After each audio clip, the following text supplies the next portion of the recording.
if you can combine running experiments with high fidelity, high frequency data, that to me opens up the future of the field. And so, I think where Levels has made high fidelity, high frequency data available to more people on, this critical metabolic parameter on blood sugar, that's one step to being able to run and better interpret experiments.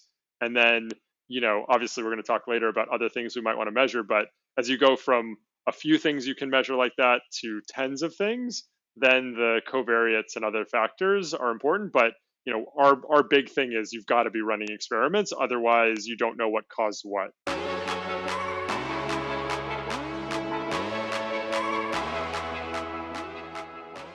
Hello, everybody. I'm Azure Grant, Research Design Lead at Levels, here today with Andrew Herr, the founder and CEO of Fount, which is a concierge service that combines wearables, blood testing, and expert feedback to help people improve their health and performance. So today you're going to get to know Andrew and me a little bit better, and we're going to focus on three main questions, which are actually quite big questions. Our frameworks for understanding when to measure and how to interpret biological time series, what markers are measured in Fount and really interesting. And then a fun one, what are our dream lists of biomarkers to measure in the future? So first, we're going to introduce ourselves. Andrew has a master's degree in many things: microbiology and immunology, security studies, and health physics. I actually had to look that up, study the interaction of physiology and radiation at Georgetown University, and he also completed his undergraduate work there in the School of Foreign Service. And among his many achievements, he's been awarded the title of Mad Scientist by the U.S. Army, which was not even a title that I was aware they awarded to anyone. So today we're going to draw on all of that experience to talk about a lot of blood biomarkers we ought to be measuring and why. Thanks so much, Azure. It's great to be here, and looking forward to sharing with the audience on some of the things we measure, why we measure, and what we want to measure. Awesome. And just a little bit of short background on me. I'm doing research design at Levels, meaning putting together new studies and analyses of our retrospective data. And with the community, my PhD background is in neuroscience from Cal Berkeley, and I worked a lot on biological rhythms and neuroendocrinology. So as will probably be apparent, Andrew, as we talk, I'm super interested in how metabolism and the reproductive system interact over life and contribute to overall health. So first, Andrew, could you say a little bit more about your story, how you decided to study what you study, how you developed an interest in improving health, especially at the very high end of the performance spectrum? Yeah, I always say that if I lived my life 10 times, I would have been a doctor, 5 of them. My dad's a doc, and my mom's side of the family is a bunch of Marines, including some like real heroism and things that I'm really proud of. And so I came out with this kind of dual interest in the science side, in the history, national security side, and I was lucky to find a program where I could do a degree in science, technology, and national security at Georgetown. I did that work, decided that if I really wanted to work at the intersection of science and technology with these really important applications, probably wanted to go really deep into the science. I was working on nuclear and biological weapons issues, and probably don't want to get those wrong technically. And so I ended up doing the graduate work you described in biology, physics, their interaction. And one day I was, walking around campus. I got a call from the Career Center, and they said, somebody walked in, they said they need someone who does biology, national security, and can write. And they're like, well, we know this guy, Andrew. And I got hired by the Secretary of Defense's personal think tank on the future of sort of national security to run their portfolio on the future of biotech. And so it was a really amazing opportunity to think about where every element from performance optimization, from how understanding physiology, like what's the physiology of leadership under stress, and how would you leverage that to build better units, all the way to like threats in the space that range from the biological weapon side to other, let's say, unpleasant discussions. So I worked that, and then over the next 7 years, I ran sort of various human performance and biotech strategy efforts, from helping to write their research and development strategies down to getting Navy SEALs ready to deploy. Ran a big clinical trial, so really was amazing to have an opportunity to run every element of human performance. And then out of that, I'd be speaking at conferences, and executives would come to me and say, "Hey, I get with the Navy SEALs, but like, what should I be doing?" And so that was the seed of what later became Fount, developed, really one-on-one individualized programs for executives, really focused on the idea of, can we run experiments to figure out what's optimal for your body, your goals, and your lifestyle? And so we call this, experiment journeys is the methodology we call it. And then have now built really amazing technology and team around doing that. And that's where we are at Fount. That is super cool. I didn't realize that there was such a personal experiment component to what you guys are doing. And I would love to hear more about that. It's something that I would really like to see more of at levels as well. And I've interacted with this mostly through the quantified self community, which are more kind of everyday people, or often people with undiagnosed disorders who are trying to learn the scientific method and apply it in their own lives. And how to scale this to more people or lower the barrier to entry, or especially scale it to busy people, is always one of the hardest things. So I would love to hear in a little while how you guys approach that problem. But first, I wanted to do a little bit of framing, not even about what to measure, but a little bit about when to measure. So these days, of course, for our listeners, we have more and more opportunities to measure biomarkers as frequently as every few minutes, or if the measurement is taken from something like a skin sensor, even faster. So if you think about things like heart rate variability, breathing rate, body temperature, you can get those very, very quickly. Then we have things like blood glucose that you can measure every handful of minutes as a first blood biomarker going continuous.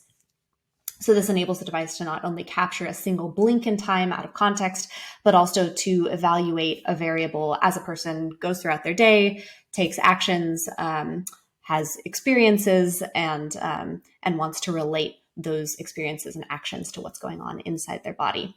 And it also allows us as the researchers to tease out patterns of change over time that could maybe characterize a particular illness or a particular sign of good health and performance. So today, given that context that we're surrounded by a combination of outputs that can be measured 24/7 and some that are still limited to single time point blood draws, what is your framework?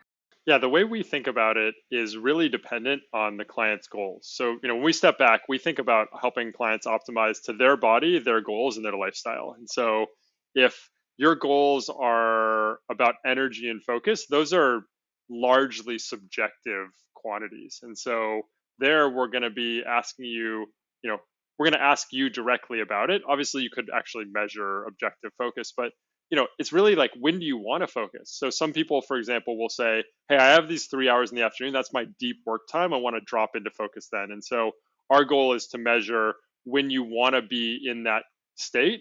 How easy is it to get in? How easy is it to stay in? And if you pop back out, how easy is it to drop back in? And so I think the answer is, I use that to say, there we might be wanting to do that daily, and daily might be as high a frequency as we need. Whereas, if you're running experiments with nutrition, for example, with metabolic effects, so for example, levels in amazing blood glucose monitoring, then, you really want to see that semi-continuous curve. Their 5-minute sampling is fine. It doesn't matter if at the microsecond, and then when we go from there, we think about our pro athletes or elite athletes, and there it actually may matter to measure things at that very fine, almost truly continuous level. If you're thinking about reaction time, which doesn't matter that much for a CEO usually, but is very important for a Navy SEAL in certain circumstances, there you can't measure every 5 minutes because, in between those 5-minute gaps may be the critical moment. So I think it's really dependent on, the person, their goals, their lifestyle. But at the end of the day, higher frequency, assuming you don't lose fidelity, is almost always better. It might, as long as it isn't too inconvenient. I don't know anyone who wants to, go to the lab every, twice a day, every day to get like real venipuncture blood. But, and I guess the last thing I'll say is, the more we know about the interventions and the individual, the lower frequency we absolutely need. So if we know with reasonably high fidelity that a supplement or an exercise protocol or nutrition, is likely to move blood markers in a certain direction, then it's slightly less important to have it at high frequency because we can interpret we typically run 1 to 4 experiments per week with our clients. We're picking from sort of nutrition, supplements, meditation, sleep, light, temperature, exercise, recovery. And if we give you, between your monthly blood draws, if you're doing, let's say, 10 experiments, and we don't know, some are pushing things up, some are pushing things down, then that really might not be that helpful. But if we know with reasonably high fidelity what's likely pushing what direction, and we have other markers that inform us in between, you know, typically, if your inflammation's coming down, you're going to feel differently. If it's going to affect your sleep differently, and we get sleep every night. So again, we can use some of these markers to infer and inform what the actual measurements mean, even if some of them are lower frequency because of convenience or, as this rolls out to more and more people, cost. Gotcha. That makes a lot of sense. And what I'm hearing from you, correct me if I'm wrong, is that you're working really closely with people to understand their subjective experience and needs on a more frequent basis when something continuous might not be available to supplement in between those blood draws. Is there anything that you found really helpful in terms of how to capture subjective experience? Is it mostly good app interface design to you, or frequent interviews with a coach? Little off topic, but I feel like it's such an important problem that pretty much every company that I've talked to really wants to understand. Yeah, what we've found is that you can, by asking the right questions and explaining to people why you're asking questions, help train people, for lack of a better word, to understand their body. I mean, we all have this insanely powerful wearable that's hardwired into our body up here in our brain. And so Implantable. it's fully biocompatible as best I can tell. So we have this brain, it's hardwired into the system, it's getting all these feedback, but often people don't recognize or realize what the patterns mean. So, after certain meals, if people find their energy dips and their anxiety goes up, that's a classic response to inflammation in the body and the brain. And so once they realize that, though, they see it. And so at the beginning of the program, we do a 90-minute interview with the coach where we really go in depth on goals, day-to-day schedule, and then deep dive in everything from the performance variables like energy, focus, mood, athletic performance, all the way to family history and other factors. And through that hour and a half, there's almost never a case where the client doesn't have an aha moment. And then at the beginning of the program, you're checking in with your coach weekly, and so you're having a discussion, and those questions are coming back up. And then when you combine that with app design, that makes it easy to answer questions more frequently, and obviously the ability to see what those questions mean and visualize data. It's sort of like train people, make sure you're asking the right questions that actually cue people to the data you want, and then make it easy for them to give you that data. And I think that 3-step process really delivers incredible subjective data. And then we combine that with the objective monthly blood work, sleep data every night, and haven't announced this yet publicly, but looking forward to some more partnerships, especially with you guys in the CGM space, as well as things like full body MRI for cancer screening, et cetera. Awesome.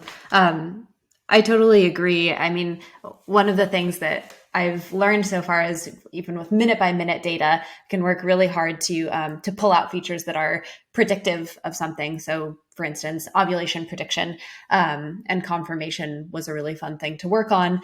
And often along the way, when I would work with individual people and point out the signals either in their glucose data, so blood glucose often goes up after ovulation, insulin sensitivity is a little worse. Things like heart rate and body temperature can have a little dip and do some interesting patterns before ovulation. People would start to be able to interocept these things a little bit better as they went along. So I kind of hope that that's an end state. Yeah, we've actually been working on the latter, which is what are the physiological processes that, for example, on the physical side of PMS cause discomfort, and can you mitigate those? And we're really excited to launch a product probably later this year, early next year, where we have about a 90% rate of being able to mitigate the physical symptoms thereof, because so many of them are inflammatory, glucose sensitivity, things that are modifiable.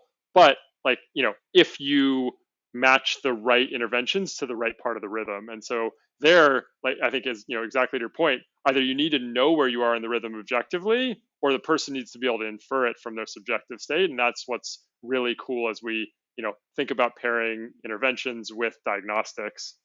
Okay, I have about 10 follow-up questions that I want to ask you on that, and I'm gonna like hold myself not to until we get to some of these biomarkers. But I think what you're saying tailors very well with the framework that I've learned about so far, and that I've seen at levels, which is that you really don't have a choice all the time about how often you want to measure, and often you'll be kept to infrequent measurements. But when you can go continuous, the patterns in that data can yield predictive features, which are really interesting. So because substances in our body vary rhythmically and therefore fairly predictably over time, kind of like the waves of the ocean, you can use the circadian or daily rhythms in those signals, but also faster things like every few hour rhythms, or slower things like ovulatory rhythms in women or seasonal rhythms in everyone, to both put a marker in temporal context and be able to interpret it better, and to do fancy signal processing and feature detection, to create more specific biomarkers. And I think also to figure out like which version of a human are you. We think that we think a lot about the kind of customization and individualization piece. And right now the data does not, it's not possible to do really deep customization just from blood work or wearable data or others. There's just not enough understanding of the interaction between cause and effect there. And so, but as we run more interventions and you see the differences in response, and then per your point, you have these patterns beforehand that you could then use to predict who's going to be category A, B, C, D, E, F, G responder. I think the continuous thing gets more and more valuable over time. Yeah, that's one of my favorite things. I'm curious what your types are, because I've started to think a lot about types by age, and in particular reproductive age. So for women, it's, are you on or off birth control? Are you trying to have a kid and maybe pregnant? Are you entering the perimenopausal years? For guys, it's often, where are you on the spectrum of youth or heading towards andropause, or have you recently become a parent? But even very particular interventions like whether or not vinegar eaten with a meal will help decrease your glycemic response seems to be one where people are really responders and non-responders. So I'm curious which groups have fallen out most for you. There are a lot of subgroups that we can't predict based on the sort of demo data, demographic data, and things we're talking about. So, what are the most likely explanations for the vinegar, helps, doesn't help? There it's probably the fact that, you have, vinegar has short chain fatty acid acetate.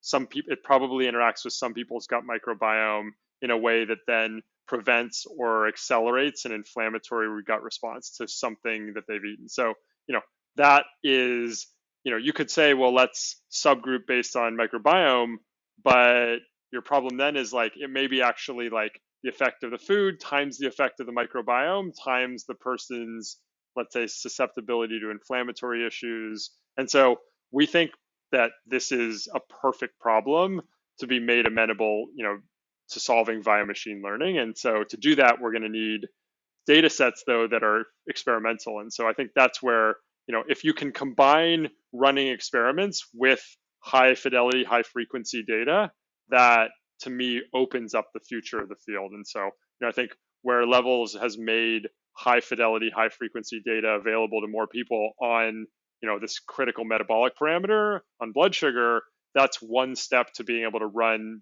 and better interpret experiments. And then, obviously we're going to talk later about other things we might want to measure, but as you go from a few things you can measure like that to tens of things, then the covariates and other factors are important. But our big thing is you've got to be running experiments, otherwise you don't know what caused what. Yes, agreed. 10 points to Gryffindor on all of that. So let's start with what measures do you currently take at Found?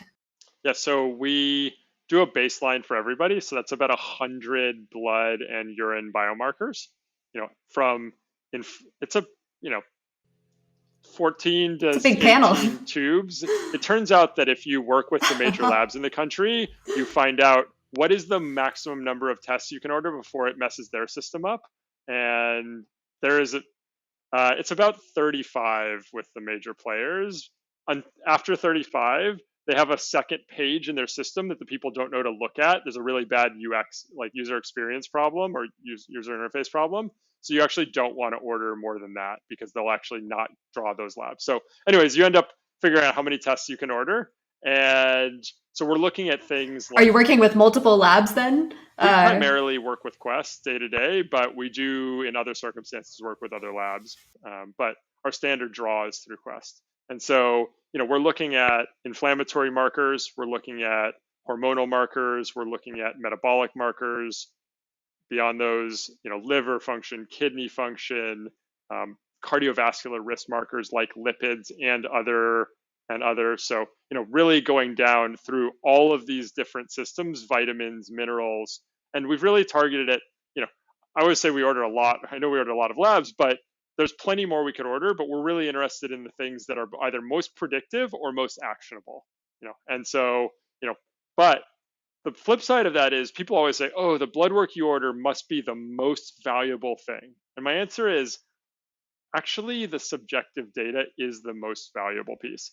We can run a world-class program for somebody without blood work, not nearly as good as we can with it, but you can't just do it off blood work, it turns out. And so, but we want to combine everything. So we do, I talked about intake interviews, so that's 90 minutes at the beginning for everyone.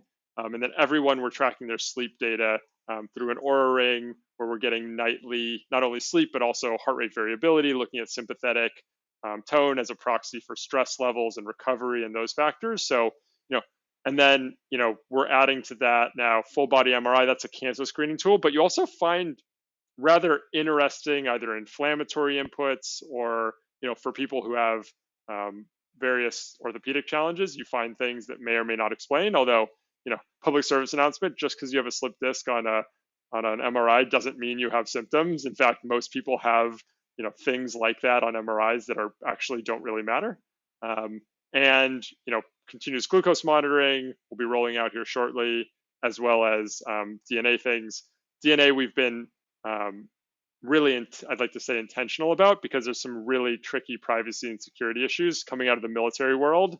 We want to make sure we're really protecting our clients. And then also, we get the DNA and the epigenetic factors sort of integrate with environment to give you the outputs into blood work. So we're already seeing a lot of that and can back interpret. But obviously, we want to be using any data source that allows our customers to get the results that we want to give them. That's amazing. I wasn't expecting, hundreds of things. I was thinking maybe you would have a list to rattle off on a couple hands, but that's really, really cool. And it also gives me questions about your big list. So you sent us this big list of your dream biomarkers. And I'm especially interested now since you seem to have found a way to measure most things. First, what are maybe let's start with the top 3 favorite things that you have on your big list of dream biomarkers? What are the challenges you found to measuring them that mean you can't measure them yet?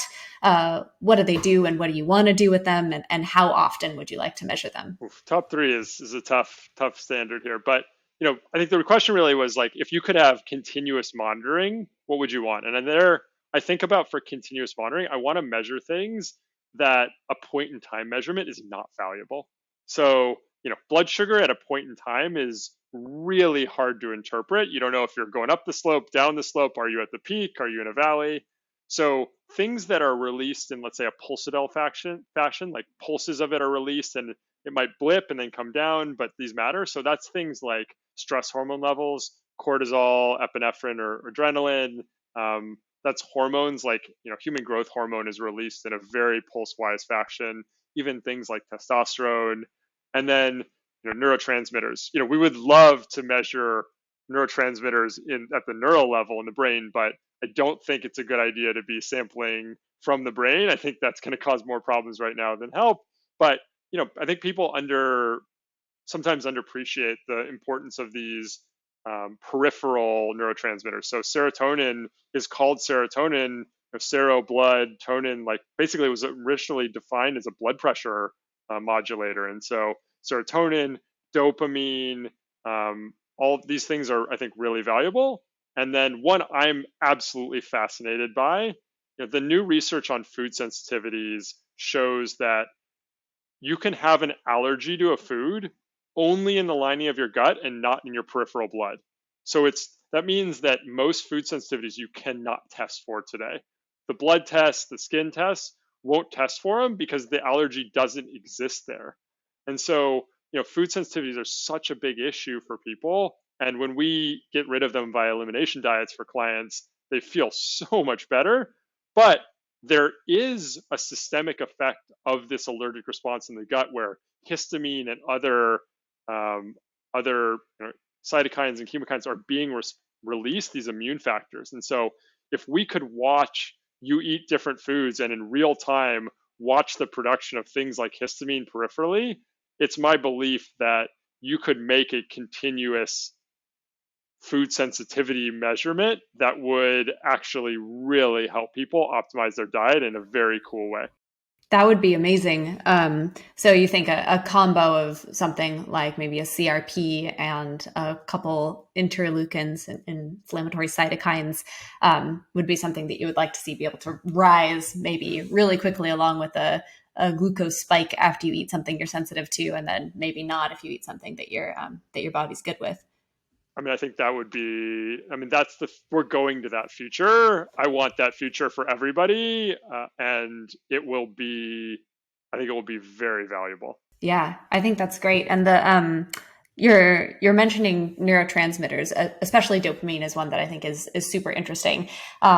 Difficult in that it doesn't like to cross the blood-brain barrier, to my knowledge, but this is one of the things that got me really interested in pulsatile regulation of biomarkers in the first place. I remember reading it's many years back at this point, but about dopamine from the ventral tegmental area, or VTA, directly happening in time pulsatile with the movements that an animal would take. Makes a lot of sense. Dopamine from VTA motivating, makes you want to get up and get around and do stuff. And then also learning later that it's possible that this might be coordinated with this part of the brain called the arcuate pulse generator, which ends up helping stimulate pulses in a lot of other hormones, particularly in reproductive hormones.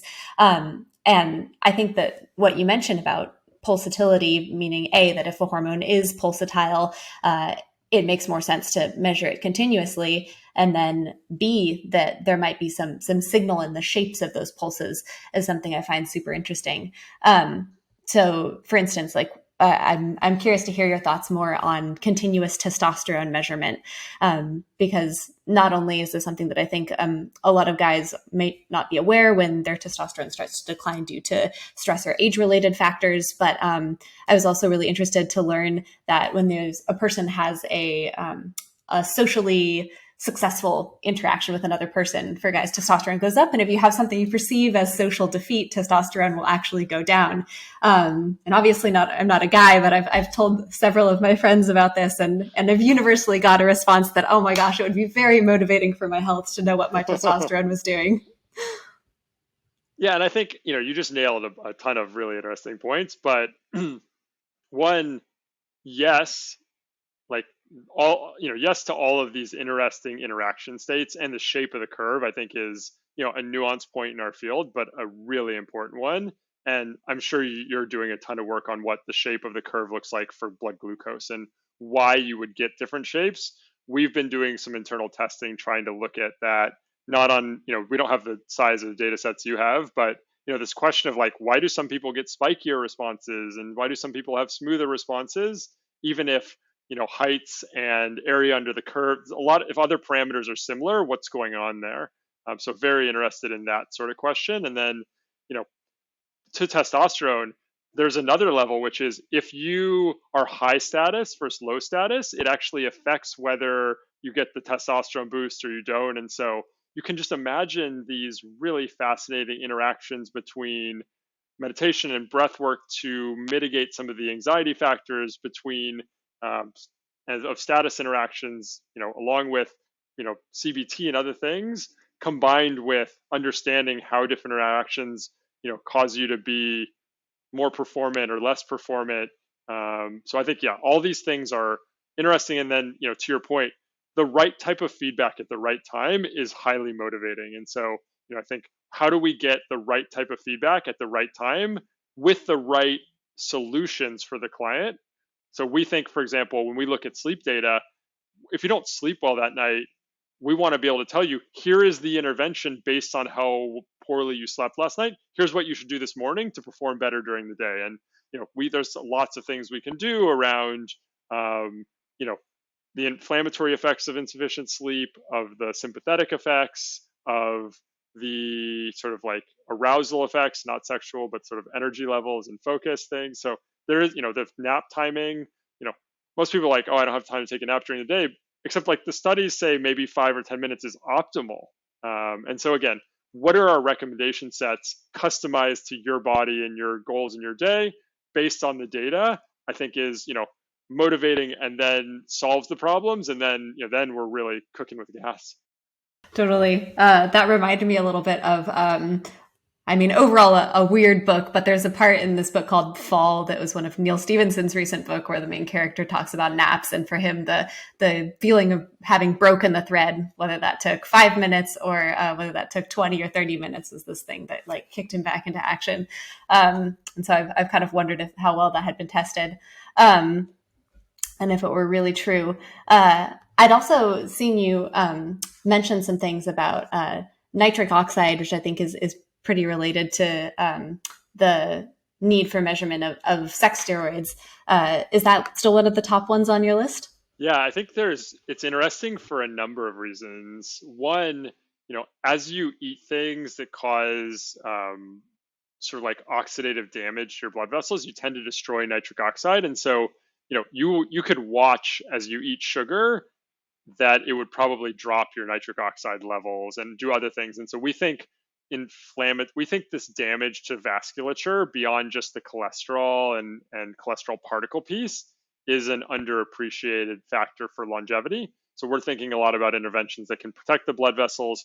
This has come even more front and center as we look at COVID and think about it as an inflammatory and potentially a vascular and clotting disease.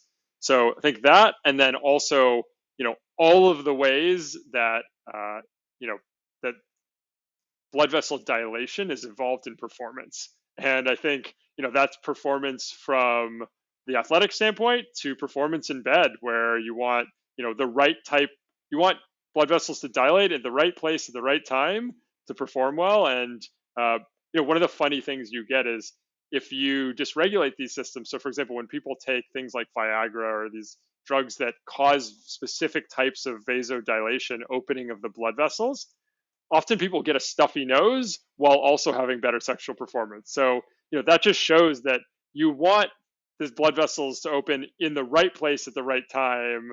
If you can't breathe while you're trying to perform, that's not optimal. But anyways, I digress. But I think, the idea of blood vessels as a major performance component is, we think, underappreciated, and also as a longevity component. So I think you're absolutely right. And then, nitric oxide also plays into signaling for all these other pathways that I think you were maybe referring to. Yeah, absolutely. It was funny that you mentioned my advisor in grad school actually did some older work on nitric oxide and male reproductive function. And of course, it's this key player for making steroids, for Sertoli cells, even for helping stimulate ovulation in females. So it sets off these little local inflammatory cascades. And bring down steroidogenesis and luteal and granulosa cells in the ovary. Basically, it's like this super widespread signaling molecule that does so many important things. And I think it's really interesting because it's obviously super useful. But if we were to have a continuous signal of nitric oxide, we would probably have to do a lot of work for ourselves to explain how to interpret it, given what was going on with the person you're working with. Also, just sort of take liberty of hitting one other point there that I think you just really illuminated. I think this continuous monitoring piece is going to be even more valuable for women than men because there's so much less research that's been conducted. Women have a somewhat more complex hormonal cycle, so often, basically to exclude variability, they've been excluded as research participants, which means we have less data on women. And if we start to get these continuous measures and you can correlate the effects of different hormones and physiological states and outcomes, I think it's really exciting that you end up actually finally solving some of these problems. And honestly, like I think it's the faster, better way than trying to run the same studies on women that we did on men that were only time point in time. Like, let's go to continuous monitoring of these various things and let's actually do it. And I think we'll crack the code on some things we haven't even really thought of yet. Absolutely agree. Yeah, learning about that for the first time was one of the things that got me interested in the interactions between reproductive function in women and in metabolism. For instance, I was learning about type 1 diabetes in grad school and wanted to understand the impact of the ovulatory cycle on continuous blood glucose. And because progesterone tends to make people a little less insulin sensitive. I mean, it affects carb, lipid, and protein metabolism, probably acts directly on pancreatic islets, helps the liver store more glycogen, and also stimulates deposition of body fat, and has catabolic effects on protein metabolism. So it has all these really complex and interesting metabolic effects, but it was really difficult to find data on good, well-tracked ovulatory cycles, frequent progesterone measurement alongside blood glucose. So estrogen and progesterone, alongside testosterone, are really high on my list of what I think would make a big impact in family health research pretty much across stages of life. One thing, tying back to what we mentioned earlier about how that part of the brain, the arcuate nucleus, helps set up pulsatility in different hormones. One of the really important sets of pulsatility that it sets up via the cascade of gonadotropin releasing hormone, GnRH, to luteinizing hormone in the pituitary, LH, all the way down to ovaries, estrogen and progesterone, is that pulsatility is really important for setting up ovulation. And pulses in estrogen, in LH, and actually also in body temperature and heart rate variability speed up leading up to ovulation and then slow down a little bit afterwards. So that's one of my favorite examples about how we might be able to use the shape or the speed of pulses in a signal in order to make a prediction. But on top of that, I think it's not just about ovulation in the fertility space. I think estrogen and progesterone would also be incredibly important alongside autonomic markers for monitoring pregnancy onset and progression, for helping identify early regularities in perimenopause, and maybe even helping as well in cases of hormone addition into the body, whether that's for a menopause treatment or in people who take hormonal birth control. And I have to ask you now, tell me a little bit more about these PMS learnings or reproductive health related learnings that you guys have had. Yeah. So, as you kind of indicated earlier, there are inflammatory signals that are, there are inflammatory signals that are part of these cascades of helping the body communicate.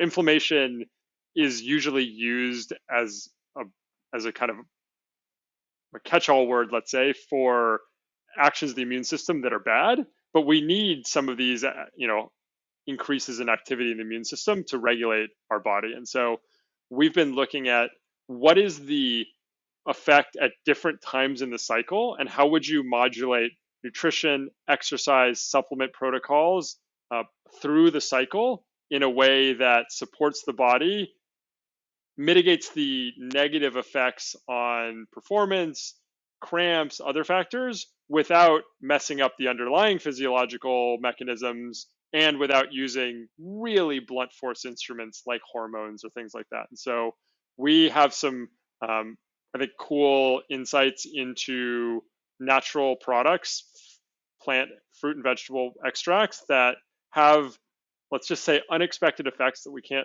I can't talk about yet, but have some unexpected effects and really help on the inflammatory side in a way that is really beneficial. So, again, what we want to do is we don't want one size fits all solutions. We want to say, ideally, we will hyper customize to you as an individual, and that's what we do in our programs, and that's why we have 4-month-long programs where we run dozens of experiments per person, things like that. But if we're going to productize things, we at least want to customize it to your body and temporarily. And so there we're looking at using either subjective, or we're working with some potential partners that can do objective tracking of where you are in the cycle, that we will then modulate your protocol based on a few things we know about your levels of vitamins and other hormones, and modulate based on the time of the cycle.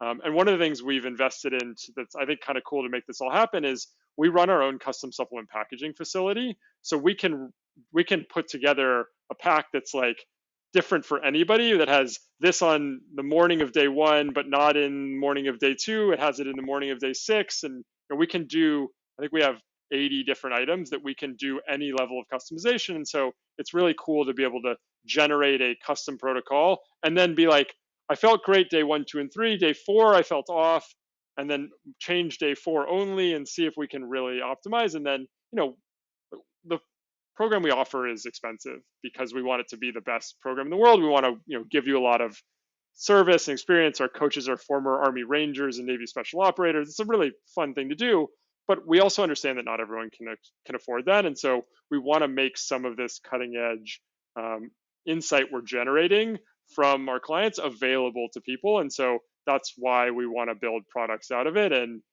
so this will be the second product we launch. We have one really cool one on jet lag that we're launching here, and some people have already been using in the environment. And that's our goal, is to make the really high end stuff available to millions of people.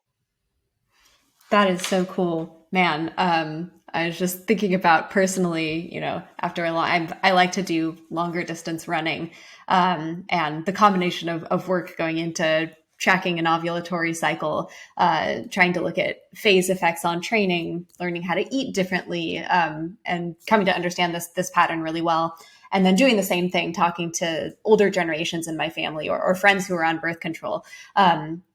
It seems like everybody has really gone into like the self-detective process, but I don't know anyone who has really nailed down, day of cycle dependent supplementation or really gotten the diet that works perfectly for them. So that sounds amazing. And I agree on when you want to push the envelope, it's going to be expensive at first.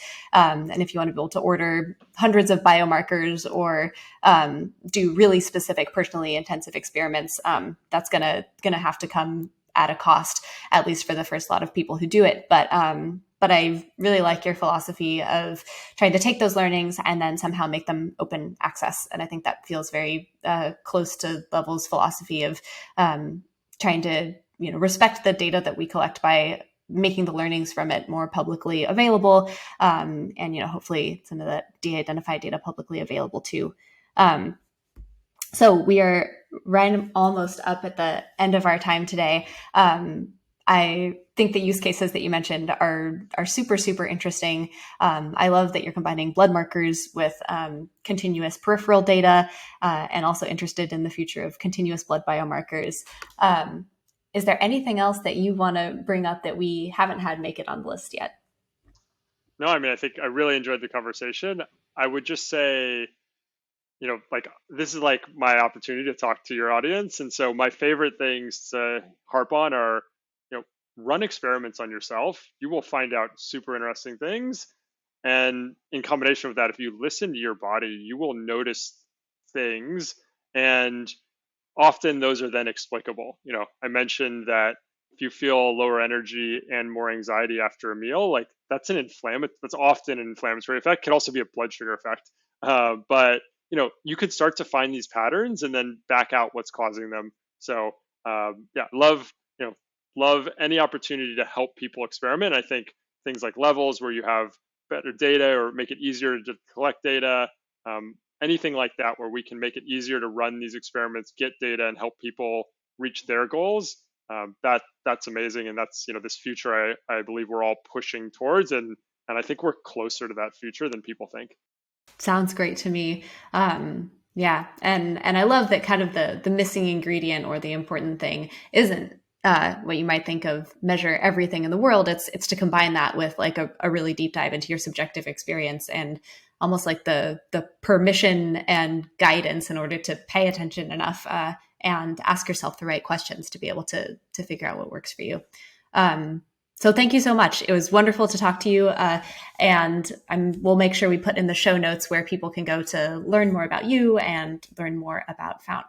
Such a pleasure, Azure. Thanks so much, and look forward to continuing to working on these same challenges, and hopefully we get some interesting opportunities to collaborate.